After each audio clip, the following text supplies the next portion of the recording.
Welcome back to another episode of the Ink and Impact podcast. I am so excited to have you here today, and I'm going to be talking about something a little differently than what I normally talk about. And it's all about, it came about because of President's Day happening here in the US this week. And it's all about leadership, right? Because presidents lead countries, right? So that's what we are going to be talking about today, specifically 10 characteristics of authors as leaders. And so you won't want to miss it. So be sure to tune in. And if you are watching here on YouTube, be sure to hit that subscribe button below. Let's get started. Your role as a writer includes being a leader. And we might not intuitively think that, right? So let's dive into this a little bit today. When we think about a leader, a lot of times we think about, for example, presidents. They preside over or in control of the country. They influence lawmakers and everyday citizens. In other words, their beliefs, actions, and words make an impact on the lives of others. But leadership isn't reserved for just presidents. The fact is that we are all leaders. Every day, people come to us with questions, seeking our advice and guidance, whether they're our children, our spouse, our coworkers, our neighbors, or our friends. So as Christians, we're to lead others by being the light of Christ in both word and deed. And as writers, we're to lead our readers into new knowledge, or to a place of encouragement, or to some welcome entertainment. And as Christian writers, we're to incorporate all of that. Thus, our leadership responsibilities are large. Are we daily considering our critical roles as leaders to our readers? Remember back in high school how some people were unexpectedly thrown into leadership positions while others campaigned to be elected? The same is true in the writing world. There's a growing trend for what's referred to as thought leadership books. This generally refers to business owners, entrepreneurs, and online influencers who write a book to establish their status as an expert in a particular industry. Speakers also like to write thought leadership books because it allows them to expand on what they've shared from the stage and sell more books by offering them at the back of the room after every presentation. Is there anything wrong with any of that? No, not really, as long as you have the right heart posture. As Christian writers, I believe that we're to put God's glory above our own. Are we actively praising Him and publicly acknowledging how He is enabling us to write the book? Or are we puffing ourselves up as standalone experts? Alternatively, we might be writers who feel led to write a book but don't want to put ourselves or our books out there at all. We don't want to do any marketing because it scares us, or it seems overwhelming, or it simply isn't part of our self-imposed job description. We signed up to write a book. That's it, job done. Please hear me out. Just as pride doesn't honor God, neither does complacency. God doesn't call His writers to write, and therefore lead, out of fear or a displaced sense of entitlement or pride. That means that in addition to carefully guiding your readers in the content of your book, you also need to guide them to the book in the first place and be able to support it and defend it if necessary after it's published. So now that we know we're all leaders, whether we like it or not, let's talk about how we can become good leaders.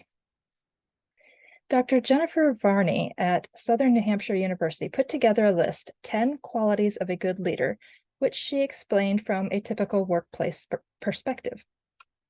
I think her list of qualities are good ones, but I'm going to expand on them from a biblical perspective and specifically for writers.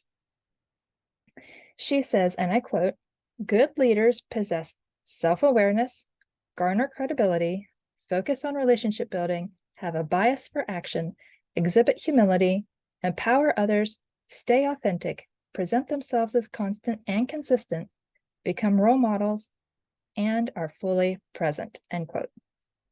That's a lot, right? So let's break this down for Christian writers. As a Christian writer, we're to remember who we are in Christ. That's the self-awareness. Stand firm in the knowledge that we are his workmanship, created in Christ Jesus for good works, which God prepared beforehand that we should walk in them. That's Ephesians 2:10. Secondly, we're to work as for the Lord, as Colossians 3:23 says. And that means don't be afraid to ask for testimonials and book reviews for that credibility. The third character trait of a good leader is to do nothing from selfish ambition or conceit, but in humility count others more significant than yourselves, as Philippians 2:3 says. Whether we're speaking with readers, fellow authors, or potential agents and publishers, we should consider their needs before ours. When on social media, do what my Instagram coach, Ruthie Gray, stresses. Engage authentically. She's constantly reminding us that it's called social media for a reason, because we're supposed to be social, not just selling our thing. The fourth character of a good leader is to be a doer of the word, not just a hearer, from James 1:23. And this goes into the action part of being a good leader.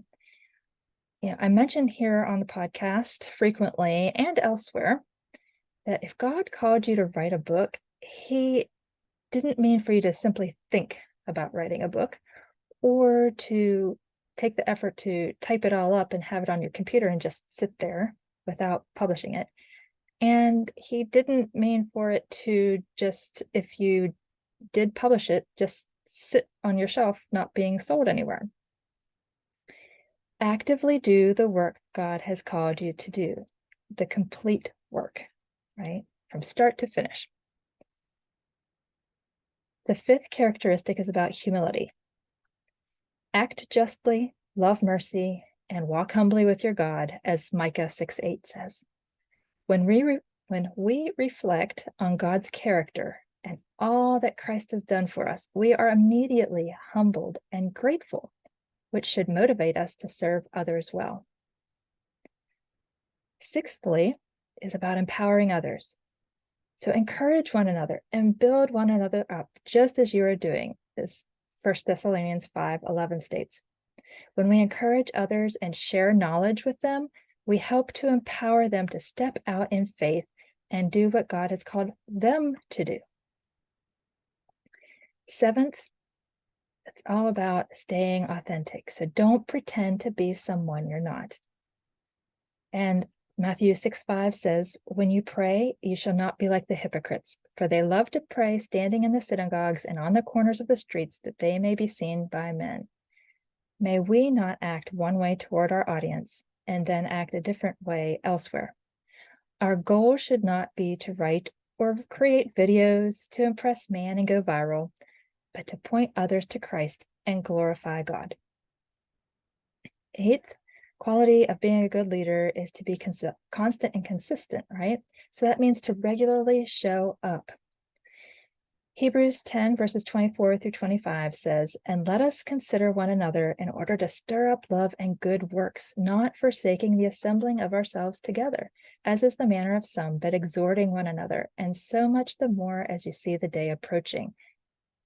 So how does that apply to us as writers, especially for our readers? Well, are we regularly sending out a newsletter? Are we consistently engaging with them on social media? Are we constantly praying for wisdom and discernment over every area of our writing? The ninth quality of a good leader was mentioned as being role models. So we're to be the example. In the same way, let your light shine before others so that they may see your good works and give glory to your Father who is in heaven. Matthew 5:16. We are to represent Christ wherever we go and whatever we do. Are we allowing others to see what it's like to love Christ through our words and actions? And the final quality is about being fully present. 1 Timothy 4:16 tells us to pay close attention to yourself and to your teaching. Persevere in these things, for as you do this, you will ensure salvation both for yourself and for those who hear you. Are we making ourselves available to our readers? Are we addressing their needs and offering them the hope of salvation, whether subtly or overtly? Are we acknowledging their questions? And most importantly, are we paying attention to what God is trying to tell us? Now, don't take 1 Timothy 4:16 out of context. We're not to lean on our own understanding. Rather, let's be fully present to those around us and honest about our thoughts and actions. Now, I know that's a lot to take in, but I believe in providing value. So feel free to go to the show notes at inkanimpact.com. You can see the full list of 10 qualities of a good leader and take notes. In the meantime, let me conclude by encouraging you with a reminder I received this morning while reading in Exodus.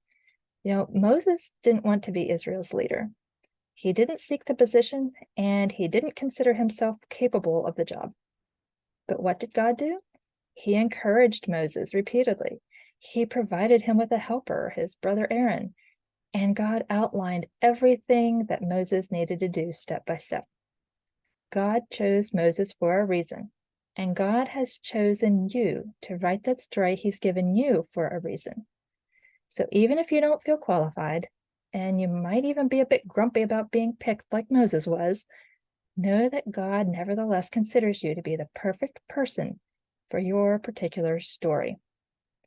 And the best news, we're not the top leader. We fall under the Lord's command. Ultimately, all we have to do is follow God's instructions and let him lead. What could be better than that?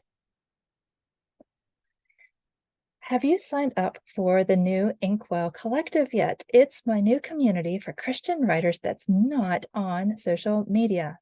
So, what's a Christian writer? It's anyone who is a Christian who writes. You don't have to be writing a Bible study or a devotional to join. Just be a professing Christian who writes clean, God-honoring blogs and books. All genres and writing levels are welcome. The general membership is free and enables you to connect with fellow Christian writers, ask questions, celebrate successes, and ask for prayer 24/7. It's like a Facebook group, but off of social media. The paid basic membership enables you to discover the joys and benefits of writing together at one of our weekly virtual co-writing sessions. We currently offer 2, and to participate in the live monthly Q&A sessions. Right now, there's 1 a month. So don't keep writing alone. Why not connect with other like-minded writers? You can learn more about the Inkwell Collective at subscribepage.com/Inkwell Collective. And of course, I will have the link to that in the show notes at inkanimpact.com. But on that landing page, you will see a video tutorial. So you get to see actually what it looks like inside. And like I said, you can join for free, get a feel for it, see if you like it and you never have to join the paid membership if you don't want to. But I do encourage you to check it out. Come get connected with other Christian writers, and let's just support each other, encourage each other, and grow in the Lord together. That is it for today, fellow pen pushers. I hope that you have a blessed day and rest of your week, and I look forward to returning to speak with you again next week. Bye-bye.